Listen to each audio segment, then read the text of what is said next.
Hello guys, welcome all. I am Mrs. Sarla.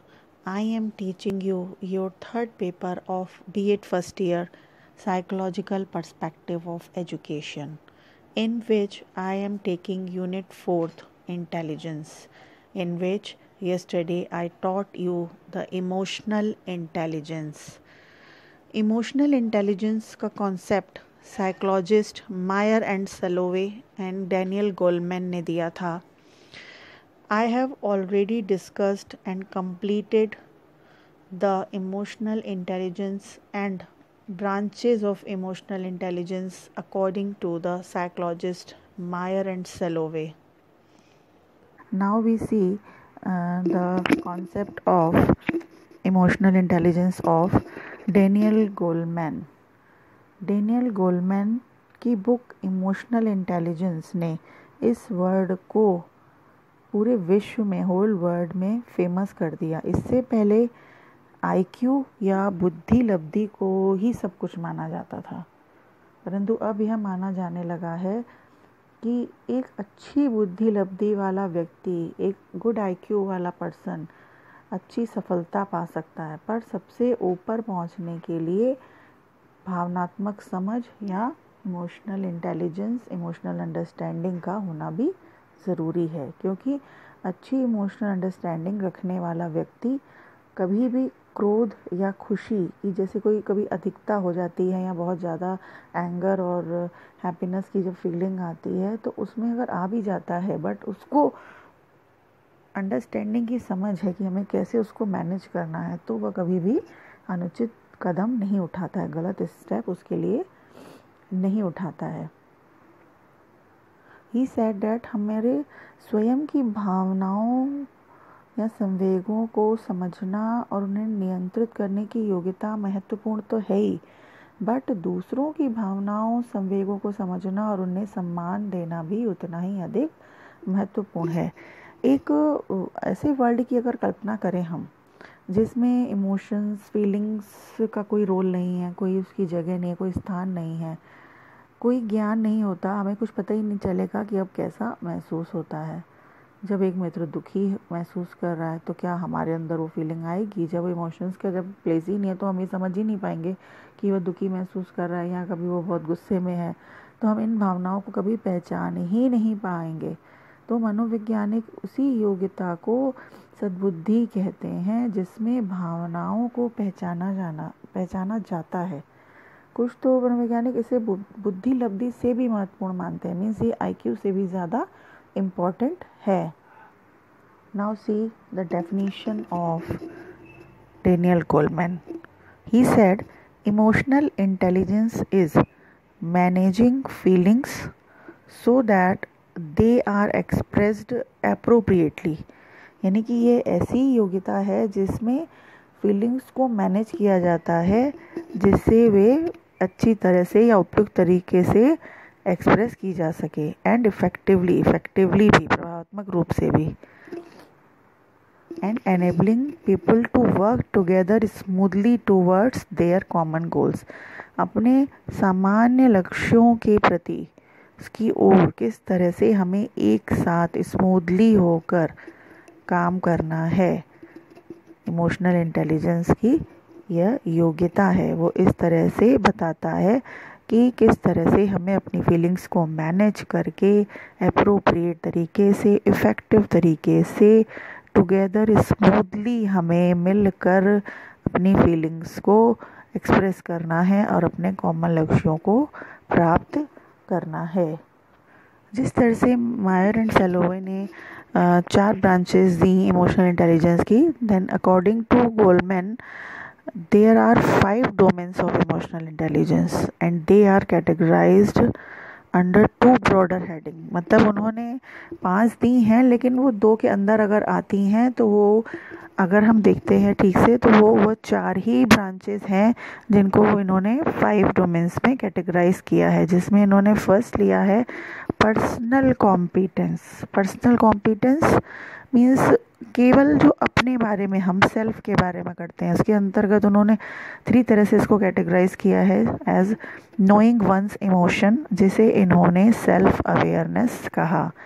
Second है managing emotions, जिसे इन्होंने self regulation कहा, यानी कि स्व नियमन। पहला है स्व जागरूकता। थर्ड है मोटिवेटिंग वन सेल्फ, यानी कि सेल्फ मोटिवेशन, स्व प्रेरणा, आत्म प्रेरणा, जो अपने आप व्यक्ति प्रेरित होता है। और सेकंड जो इन्होंने पार्ट लिया पर्सनल कॉम्पिटेंस के बाद, सोशल कॉम्पिटेंस, यानी कि सोशल में हमारे कौन आ जाते हैं, अपनी फीलिंग्स को समझने के बाद सामने वाला, यानी कि अदर। इसमें इन्होंने दो तरह से इसको कैटेगराइज किया। Recognising and understanding other people's emotions, यानी कि दूसरे के या सामने वाले के पीपल के इमोशंस को समझना और पहचानना, यानी कि सोशल अवेयरनेस, जिसमें सेल्फ अवेयरनेस थी, आत्म जागरूकता, स्व जागरूकता, अब ये हो गई social awareness. And the last one is managing relationship, means social skills. जब हमारे अंदर सामाजिक कुशलता होगी तभी हम रिलेशनशिप्स को मैनेज कर पाएंगे। अब इसको थोड़ा सा डिटेल में देख लेते हैं। सो फर्स्ट आ जाता है पर्सनल कॉम्पिटेंस के अंतर्गत, यानी कि व्यक्तिगत आधार के अंतर्गत self awareness, knowing one's emotion, यानी कि अपने, वंस मीन्स सेल्फ के, अपने इमोशंस की जानकारी, अपने संवेगों की सही जानकारी रखना। मीन्स संवेगात्मक बुद्धि का सबसे पहला यही आधार है कि पहले हम सेल्फ जानकारी रखें, सेल्फ अवेयर हों, अपने प्रति जागरूक हों कि हम इस विषय में, इस बारे में क्या सोचते हैं, हमारे क्या इमोशंस हैं। अगर हम अपनी फीलिंग्स को, अपने मनोभावों को, अपने इमोशंस को सही ढंग से जानते हैं, समझते हैं, अच्छी तरह से समझ जाते हैं, तभी हम उस पर कंट्रोल कर पाएंगे। अगर हमें उसकी ठीक से नॉलेज ही नहीं है, हम बेवजह बेफालतू ही छोटी मोटी बातों पे हम गुस्सा करते हैं, उसको डीपली सोचते ही नहीं हैं, तो जब अपनी फीलिंग्स को ठीक से खुद ही नहीं समझ पा रहे कि हम क्यों गुस्सा आ रहा है, हम क्यों इरिटेट हो रहे हैं, उसका खुद रीज़न नहीं समझ पा रहे, तो हम उनको कंट्रोल में भी नहीं रख पाएंगे। इससे हमें अपनी रिस्पॉन्सेस को, अपने बिहेवियर को कंट्रोल करने में हेल्प मिलती है। और जो व्यक्ति अपने मनोभावों को नहीं पहचान पाता या मीन्स अपने फीलिंग्स को नहीं समझ पाता, तो वो दूसरे की फीलिंग्स नहीं समझ सकता, और प्लस वो खुद भी उस समय उसको ये समझना चाहिए कि वो खुद भी दूसरों की दया पर डिपेंड है। मीन्स वो उसके ऊपर खुद, दूसरे भी उसके ऊपर एक भावनात्मक संबंध स्थापित करके उसके ऊपर एक दया कर रहे हैं। मीन्स वो खुद आगे बढ़ के दूसरों की फीलिंग्स को वो ना करके, यानी कि अपनी नहीं समझ पा रहा है, तो वो दूसरे की समझने के उस समय लायक नहीं रह जाता, क्योंकि वो सेल्फ अवेयर खुद नहीं है। नेक्स्ट आ जाता है मैनेजिंग वंस इमोशंस, यानी कि सेल्फ रेगुलेशन, आत्म नियमन, अपने संवेगों, अपनी भावनाओं का आत्म प्रबंधन करना संवेगात्मक बुद्धि का दूसरा मेन पहलू या तत्व है। संवेगों का आत्म नियमन से तात्पर्य है व्यक्ति द्वारा अपने मनोभावों को संचालित किया जाना, अर्थात संवेगों को हम इच्छित दिशा में मोड़ सकते हैं अगर हम उसको कंट्रोल कर सकते हैं। यदि उसको कंट्रोल करने में सक्षम है, नियंत्रित करने में सक्षम है, तो हम बहुत से लाइफ के ऐसे चैलेंजेस आते हैं जिसको हम एक्सेप्ट करके उसमें सक्सेस भी पा सकते हैं। अपने संवेगों के इस प्रबंधन में, इस नियंत्रण में, जो ऐसे जो आवेग होते हैं, ऐसी जो फीलिंग्स होती हैं, ऐसे जो संवेग होते हैं जो हमें अंदर से पूरी तरह से हिला देते हैं, झकझोर देते हैं, बट फिर भी हम उसको नियंत्रित कर पाते हैं। यानी कि तो ये है कि हम उस जीवन के लाइफ में बहुत से उतार चढ़ाव को संभाल पाते हैं, उनका सामना कर पाते हैं, और हम उस देर से मिलने वाली सक्सेस के प्रति भी संतुष्ट रहते हैं कि हमें सक्सेस बहुत देर से मिली या अचीवमेंट हमें देर से मिला, तो उससे हम अपने प्राउड को, एटीट्यूड को दूर रखते हैं। तो स्वयं के संवेगों का मैनेजमेंट सबसे ज़्यादा ज़रूरी है। नेक्स्ट आता है सेल्फ मोटिवेशन, मीन्स आशावादी तरीके से स्वयं को प्रेरित करना, सेल्फ मोटिवेशन, ये तीनों चीज़ें पर्सनल कॉम्पिटेंस के अंतर्गत आती हैं। Self awareness, self regulation and self motivation, यह इसका तीसरा तत्व है, जिसमें व्यक्ति को स्वयं को प्रेरित करना होता है। और स्वयं को हम इंटरनल मोटिवेशन कैसे ला सकते हैं? जैसे हमें मैथ पढ़नी अच्छी लगती है, तो हमें लगता है कि ये हमारी पसंद है, तो हम अपने आप को आगे से आगे बढ़ के मोटिवेट करते हैं कि हमें इस फील्ड में इसमें आगे जाना है। तो अगर ये हम अपने आप को मोटिवेट करके आगे बढ़ने का सोचते हैं, तो ये प्रेरणा हमें फिर बाद में लोगों से भी मिलती है। बट जितना ज़्यादा हम खुद प्रेरित होते हैं, मीन्स अपने इमोशंस को, अपनी मोटिवेशन को, अपने इंटरनल मोटिवेशन को जितना हम खुद फील करते हैं कि हमें अंदर से हमारे इसका इंटरेस्ट है कि हमें ये काम करना है, आई कैन डू इट, इस तरह का एक हमारे अंदर कॉन्फिडेंस होता है, एक तरह का मोटिवेशन होता है, तो उससे हम एक स्फूर्त होकर काम करते हैं, मीन्स एनर्जाइज होकर वर्क करते हैं। इसलिए अपनी भावनाओं और योग्यताओं पर कहते हैं ना कि विश्वास होना अपने ऊपर बहुत ज़रूरी है। बट कई बार हम अपना कॉन्फिडेंस और अपने ऊपर ट्रस्ट खो देते हैं सिचुएशंस को देखकर। तो इसमें हमने देखा कि पर्सनल कॉम्पिटेंस में हमें स्वयं की भावनाओं को समझना, उस पर नियंत्रण करना, आत्म प्रेरित होना, ऐसा सब कुछ दिखाया गया है। अब नेक्स्ट आता है सोशल कॉम्पिटेंस, जिसके अंतर्गत हमें दूसरों के संवेगों को पहचानना और समझना है। नेक्स्ट आ जाता है सोशल कॉम्पिटेंस, जिसके अंतर्गत आता है फर्स्ट हमारा recognising and understanding others emotion, means social awareness, दूसरे के संवेगों को पहचानना और समझना, उसकी समझ व्यक्त करना। भावनात्मक बुद्धि का ये फोर्थ स्टेप है, जिसमें दूसरे के संवेगों के पहचानने की बात की गई है, क्योंकि एवरी इंडिविजुअल इज़ यूनिक, वो अपने आप में एक खास व्यक्ति होता है। तो हमें उसके अंदर जो भी मेरिट्स डीमेरिट्स कुछ भी हैं, हमें उसकी रियलिटी को एक्सेप्ट करना चाहिए। मीन्स हम ये नहीं सोच सकते कि हम ये चाहते हैं तो हम वो चीज़ सामने वाले में देखें। वो जो है उसमें उसकी अच्छाई को देखना, समझना, उसकी भावनाओं को समझना ज़रूरी होता है। लोग हमें या हमारे विचारों को समझें, हमारे विचारों का सम्मान करें, उसको रिस्पेक्ट दें, इस तरह से हम लोगों से अपेक्षा करते हैं। बट वक्त बढ़ने पर हम औरों के भी काम आते हैं। इस तरह से हम अपनी उम्मीदें बनाते हैं कि वह हमारा ये काम कर सकता है। तो जब हम ये ऐसा सोच हम रखते हैं, तो हम तब ये काम कर सकते हैं या उनसे तब हम उम्मीदें बना सकते हैं, जब हम खुद उनके काम आएँ या खुद उनकी फीलिंग्स को समझें, समय पर उनको उसके लिए अवेयर करें या समय पर उसका साथ दें, उसको कोऑपरेट करें जब इसके इमोशनल इंटेलिजेंस या इमोशनली वो हमारा सपोर्ट चाहता है।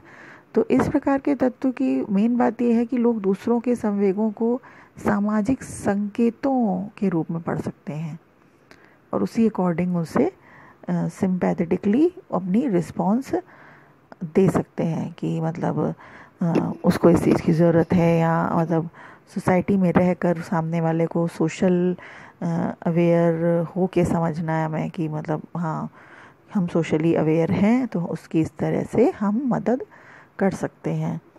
और लास्ट वन इसमें आता है मैनेजिंग और हैंडलिंग रिलेशनशिप्स, यानी कि सोशल स्किल्स, दूसरों के संवेगों का संचालन करना, प्रबंधन करना। इसका फिफ्थ या इम्पॉर्टेंट इसका फैक्ट या पहलू है, अर्थात अंतर्वैयक्तिक संबंध को प्रभावकारी बनाना इसका मेन उद्देश्य है, क्योंकि इसमें हमारा और उसका रिलेशन जुड़ जाता है। इसके लिए दूसरे के संवेगों का प्रबंधन करना होता है। इस प्रकार इस तत्व से संपन्न व्यक्ति जब ये उसके अंदर सोशल स्किल्स होती हैं, तो वे व्यक्ति अच्छे लीडर बनते हैं, सोसाइटी में प्रेस्टीज प्राप्त करते हैं, रिस्पेक्ट प्राप्त करते हैं और लीडरशिप की क्वालिटी उनके अंदर होती है। तो हम कह सकते हैं कि डैनियल गोलमैन ने अपने सिद्धांत में इन 5 चीज़ों को ऊपर रखा। उन्होंने कहा कि अपने साथ जो संवेग स्थापित करने हैं या संवेगों का संतुलन स्थापित करना है, उसको उन 3 पार्ट्स को पर्सनल कॉम्पिटेंस में रखा। और जो सामने वाले के साथ हमें रिलेशनशिप बनाना है, उसकी भावनाओं को समझकर उसको उन्होंने अदर न कहकर सोशल कॉम्पिटेंस के अंतर्गत रखा। तो हम देखते हैं कि मायर एंड सलोवे एंड डैनियल गोलमैन दोनों ने ही लगभग बात भी कही, बस थोड़ा सा पॉइंट्स को थोड़ा हेर फेर कर दिया। मायर एंड सलोवे ने जो बात फीलिंग्स को फील करने, महसूस करने, उसका विवेचन करने, उसको समझने या उसका प्रबंधन या नियंत्रण करने के बारे में कहा, उसमें दोनों की फीलिंग्स को लिया, अपनी भी और दूसरे की। और वही बात सेम ही फीलिंग्स को समझने, महसूस करने और नियंत्रण करने की बात डैनियल गोलमैन ने भी करी, बट उन्होंने केवल उसको 2 तरीके से डिवाइड कर दिया, सेल्फ इमोशंस को अलग कर दिया और अदर्स इमोशंस को अलग करके दे दिया। तो हम देखते हैं कि इमोशनल इंटेलिजेंस का बहुत ही इम्पोर्टेंट रोल है हमारी आज की लाइफ में। ना हम देखते हैं कि हमें बच्चों के अंदर इस इमोशनल इंटेलिजेंस का डेवलपमेंट कैसे करना है, जो कि बहुत ज़रूरी है, क्योंकि आजकल की लाइफ में बच्चे इतने ज़्यादा सेल्फिश नेचर के होते जा रहे हैं कि मतलब उनके अंदर ये समझ पैदा होनी बहुत ज़रूरी है कि हम सामने वाले को भी ज़रूर समझें। So we can use many suggestions for the development of emotional intelligence of the children, जिसमें फर्स्ट आता है ट्रेंड और educate a child that don't take any decision in hurry without knowing the facts। हमें बच्चों को इस तरह से ट्रेंड करना है, इस तरह से एजुकेट करना है, ऐसे शिक्षित करना है कि वे ये समझें या उन्हें हम ये ऐसे समझाएं कि बेटा कोई भी डिसीज़न इतनी जल्दी मत ले लो कि हम उसका मतलब फैक्ट तो जानते ही नहीं है और हम जल्दीबाजी में खाली थोड़ा सा कुछ पता चला और हम गुस्से में आ गए और हमने डिसीज़न ले लिया, ताकि हम बाद में ना पछताएं। So don't take any decision hurry. Next one आता है try to understand the behaviour of others. Means उनको यह सिखाना चाहिए कि हमें दूसरों के व्यवहार को समझने का प्रयास करना चाहिए। हम केवल अपने तरीके से ना सोचें कि उसने अगर ऐसा कहा या वो ऐसा देख रहा है या कुछ भी कर रहा है तो हम अपने तरीके से नहीं, हम उसके नज़रिए से उसको देखने का प्रयास करें, उसके व्यवहार को समझने का प्रयास करें। Next one is accept the needs and view points of others. दूसरों की भी आवश्यकताओं को समझें, उनके व्यू पॉइंट समझें, उनके थॉट समझें, उनका पॉइंट ऑफ व्यू समझें कि वो किस पॉइंट ऑफ व्यू से ऐसी बात कह रहा है, क्यों कह रहा है, उसके पीछे कोई गहरी समझ हो सकती है, कोई गहरी सोच हो सकती है, कोई बड़ा रीज़न हो सकता है। तो दूसरों के पॉइंट ऑफ व्यू को भी समझने का पूरा प्रयास करना चाहिए। ऐसी भी हमें स्टूडेंट्स को या चिल्ड्रन को शिक्षा देनी चाहिए। A child should be trained to focus attention for the achievement. एक बच्चे को अचीवमेंट के लिए, अच्छे अचीवमेंट के लिए बिल्कुल अपना फोकस उस दिशा में ही रखना चाहिए। इस प्रकार की शिक्षा देनी चाहिए कि अगर हम कुछ अचीव करना चाहते हैं तो हम अपना सारा फोकस, अपना सारा ध्यान, अपना सारा कॉन्सेंट्रेट हम उस जगह पर लगाएं। Try to understand the value of humanity, compassion, confidence, trust. हमें बालक के अंदर ऐसी ट्रेनिंग देनी चाहिए बालक को, या ऐसी भाव या ऐसे संस्कार भरने चाहिए कि जिससे उनके अंदर ये जो मोरल वैल्यूज़ होती हैं, खास सबसे बड़ी मोरल वैल्यू ह्यूमैनिटी की, उनके अंदर ये भावना पैदा करनी चाहिए कि मानवता में हमें रहना है। मानवता का अर्थ है मानव का मानव से प्रेम, हम एक दूसरे से प्रेम कर सकें। हमारे अंदर एक दूसरे के प्रति जेलसी की भावना नहीं होनी चाहिए, हमारे अंदर स्वार्थ की भावना नहीं होनी चाहिए। दूसरों के प्रति दया की भावना हो, वो मानवता है। दूसरों के प्रति सहायता की भावना हो, वो मानवता है। दूसरों के प्रति परोपकार की भावना हमारे अंदर होनी चाहिए, उसे मानवता कहते हैं। और कॉन्फिडेंस भी हमारे अंदर होना चाहिए। Trend to criticize one self. हमें छात्रों को इस तरह से शिक्षित करना चाहिए कि उन्हें यह समझाना चाहिए कि हम स्वयं को भी क्रिटिसाइज कर सकें, हमारे अंदर ऐसी योग्यता हो कि केवल और केवल हम अपनी स्ट्रेंथ्स ना देखें, हम अपनी वीकनेसेस भी देखें कि हमारे अंदर ये कमी भी है। हम अपने आप को आलोचित कर पाएँ, अपनी खुद आलोचना कर पाएँ कि हाँ सच में मेरे अंदर ये कमी है। इंटेलिजेंस पढ़ाते टाइम आपको मैंने बिने की एक डेफिनेशन में भी ये समझाया था, that Binet said intelligence is the ability to think well, जज well and to be self critical. Means हम ठीक से सोचने की, ठीक से जज करने की और अपने आप को आत्म आलोचना करने की भी योग्यता होती है इंटेलिजेंस में। तो इमोशनल इंटेलिजेंस की वृद्धि के लिए यह बहुत आवश्यक है कि हम स्वयं को भी क्रिटिसाइज कर पाएँ। ऐसा ना हो कि अपने को आगे से आगे बढ़ाएं और दूसरे को ही खाली क्रिटिसाइज करते चले जाएं। नेक्स्ट आता है develop the ability to accept his weaknesses. हमें दूसरों की वीकनेसेस, स्ट्रेंथ्स दोनों की